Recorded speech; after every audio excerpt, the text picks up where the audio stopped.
Britain के पूर्व प्रधानमंत्री बोरिस जॉनसन ने भारत पर 50% टैरिफ्स को लेकर खुशी जताई। डोनाल्ड ट्रंप ने जब भारत के ऊपर 50% टैरिफ्स का ऐलान किया तो पूर्व ब्रिटिश पीएम बोरिस जॉनसन ने खुले तौर पर इसकी तारीफ की और उनका कहना है कि ट्रंप ने रूस से ऑयल खरीद कर पुतिन की युद्ध मशीन को फंड देने वाले देशों को सजा देने का बोल्ड और लॉजिकल स्टेप उठाया है। उन्होंने यूरोपीय देशों और ब्रिटेन के नेतृत्व पर सवाल उठाते हुए कहा है कि अब समय आ गया है कि बाकी वेस्टर्न लीडर्स भी भारत के ऊपर इसी तरह टैरिफ लगाएं। बोरिस जॉनसन की यह खुशी वेस्टर्न ब्लॉक के रूस विरोधी एजेंडे से जुड़ी है और वे चाह रहे हैं कि ब्रिटेन व यूरोप भारत को भी टारगेट करे जैसे अमेरिका कर रहा है। भारत का जवाब, अमेरिका के दबाव में नहीं, अपनी नीति आगे। भारत ने अमेरिका के बोइंग के साथ फॉयजन P-8I एयरक्राफ्ट की डील की बातचीत फिलहाल सस्पेंड कर दी है। साथ ही भारत ने अभी तक अमेरिका के ऊपर काउंटर टैरिफ नहीं लगाए हैं। इसका बड़ा कारण ट्रंप का रूलिंग।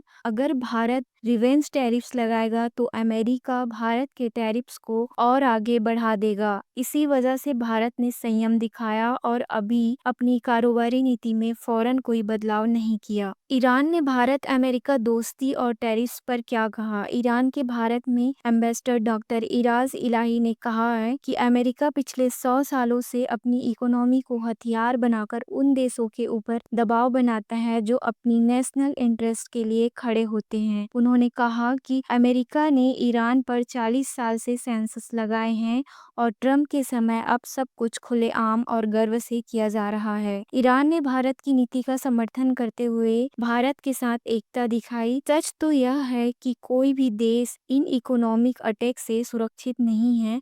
हम भारत के साथ खड़े हैं। America Bharat trade war, politics और डिप्लोमेसी चालू। अमेरिका के टैरिफ के बावजूद यूएस ट्रेड रिप्रेजेंटेटिव की टीम 25 अगस्त को भारत विजिट पर आएगी और बैकडोर डिप्लोमेसी लगातार चलती रहेगी। एप्पल जैसी कंपनियों को टैरिफ में छूट मिल रही है क्योंकि एप्पल भारत में रेयर अर्थ मटेरियल्स फीड करवाकर ही अमेरिका को एक्सपोर्ट करेगा। भारत की मेडिसिन, जेनरिक फार्मा में फिलहाल टैरिफ से छूट दी गई है। यह सब दिखाता है कि ट्रेड वॉर में पॉलिटिक्स और रियल ग्राउंड डिप्लोमेसी दोनों चालू है और भारत की ओर से संतुलित जवाब आ रहा है। चीन और ईरान दोनों का भारत को लेकर अमेरिका को संदेश।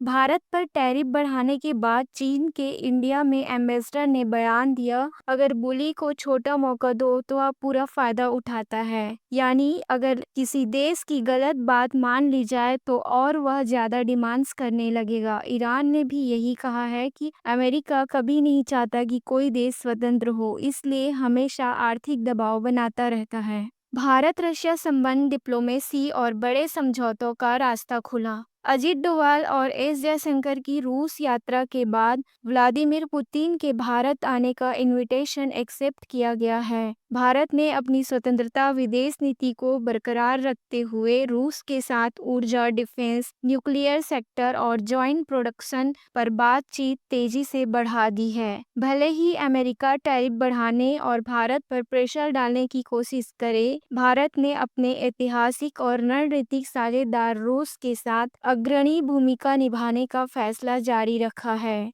हमारा उद्देश्य आपको अंतर्राष्ट्रीय राजनीति, डिफेंस, भू रणनीति और वैश्विक घटनाओं की प्रमाणित और निष्पक्ष जानकारी देना। जुड़े रहिए। नमस्कार, जय हिंद, वंदे मातरम।